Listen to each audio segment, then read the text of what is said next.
আল্লাহ রাব্বুল আলামিন পবিত্র কুরআনুল কারীমের ভিতরে বলতেছেন, আলাম তারা ইলাল্লাযীনা খরাজু মিন দিয়ারিহিম ওয়া হুম উলুফুন হাযারাল মাউত ফাকালা লাহুমুল্লাহু মুতু সুম্মা আহইয়াহুম ইন্নাল্লাহা লাযু ফাযলিন আলান নাসি ওয়ালাকিন্না আকসারান নাসি লা ইয়াশকুরুন। আল্লাহ রাব্বুল আলামিন এই আয়াত নাযিল করেছেন। তাফসীরের ভিতরে লিখেছে বাজান, হযরত হিজকিল আলাইহিস সালামের জামানায় 10,000 মানুষ একটা শহরের ভিতরে বসবাস করত। 10,000 মানুষ ওই শহরের ভিতরে থাকাকালীন এমন একটা রোগ আক্রান্ত হলো, যেই রোগটা আমাদের সবার কাছে পরিচিত। রোগটা হলো কলেরা রোগ। এমন রোগ বাজান, যখন কলেরা রোগ আগমন করলো, অসংখ্য মানুষ আক্রান্ত হয়ে গেল। অনেক লোক ধীরে ধীরে মারা যাইতে লাগলো। শহরের মানুষগুলো চিন্তা করলো, হায় রে হায়, যদি আমরা এই শহরের ভিতরে থাকি তাহলে আমরাও কলেরা রোগে জনমের মতন শেষ হয়ে যাব। এই মানুষগুলো এবার তার মার দিকে খেয়াল করলো না বাজান, তার বাবার দিকে খেয়াল করলো না, অসহায় রোগী ব্যক্তিদের খেয়াল করলো না। তারা সবাই পরামর্শ করে ভালো মানুষগুলো শহর থেকে এক রাতে 10,000 মানুষ পলায়ন করলো।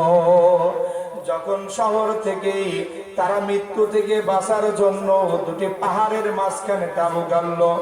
এমন একটা জায়গা বাজান যেখানে কোনো মানুষ আগমন করবে না, ওই মানুষের আক্রান্ত তাদের কেউ ধরতে পারবে না, তারা কলেরা রোগে আক্রান্ত হবে না, তারা মৃত্যুবরণ করবে না।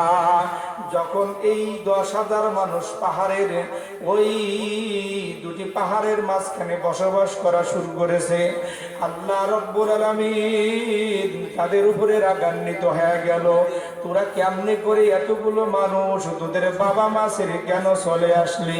তোর মা অসুস্থ, তোর বাবা আক্রান্ত, তোর দাদা মৃত্যুবরণ করেছে, কে তোর মাকে গোসল করায়, কে তোর বাবাকে দেখাশোনা করে, কে তোর দাদাকে দাফন কাফন করে? তোরা কেন চলে আসলি?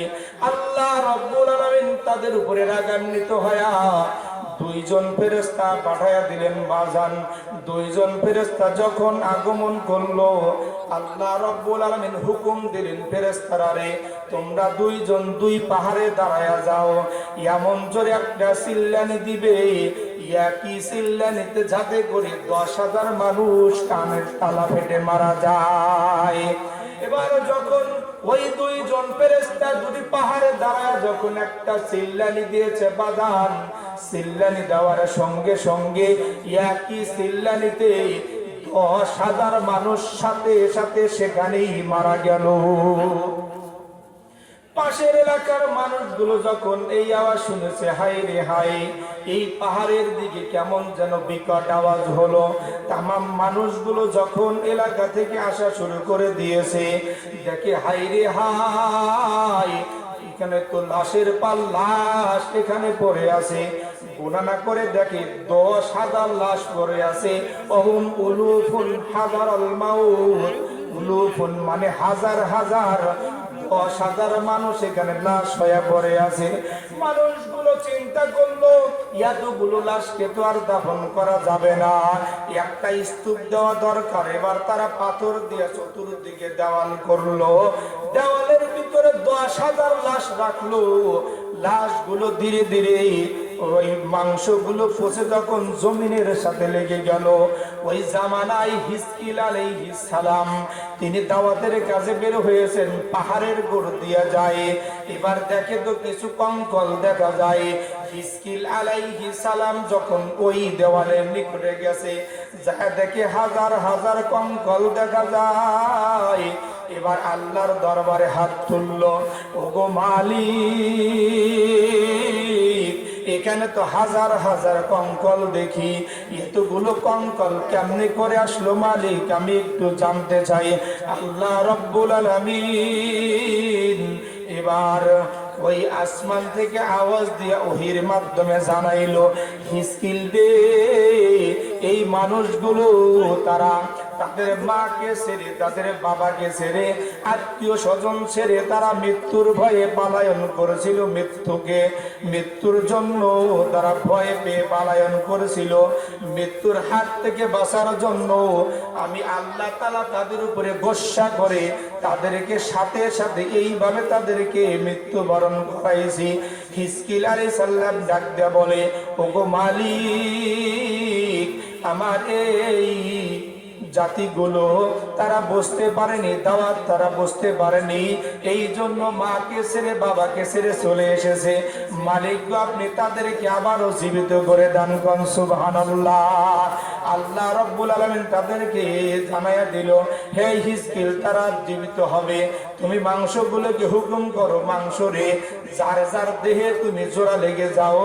চামড়াকে বলো, চামড়া রে, যার যার দেহের সাথে তুমি জোড়া লেগে যাও। রক্তকে বলো, যার যার রক্ত তার দেহের ভিতরে ঢুকে যাও। এবার যখন যার যার দেহের সাথে গোশতগুলো লেগে গেল, চামড়াগুলো লেগে গেল, এবার হিজকিল আলাইহিস সালাম ডাক দিয়ে বলতেছে, এই যার যার রূহগুলো তার তার দেহের ভিতরে ঢুকে যাও। সাথে সাথে যখন যার যার দেহের ভিতরে রূহ ঢুকে গেল, সবাই দাঁড়ায় বলল, লা ইলাহা ইল্লাল্লাহ ও সুবহানাক, আল্লাহ ছাড়া কোন ইলাহ নাই, তিনি পবিত্র, তিনি মহান। আলাম তারা ইলাল্লাযীনা খরাজু মিন দিয়ারিহিম ওয়া হুম উলুফুন হাযারাল মাউত ফাকালা লাহুমুল্লাহু মুতু সুম্মা আহইয়াহুম ইন্নাল্লাহা লাযু ফাদলিন আলান নাসি ওয়ালাকিন্না আকসারান নাসি লা ইয়াশকুরুন। আল্লাহ রাব্বুল আলামিন এই আয়াত নাযিল করে আমার আপনার নবীকে জানায়া দিয়েছে। সুবহানাল্লাহ।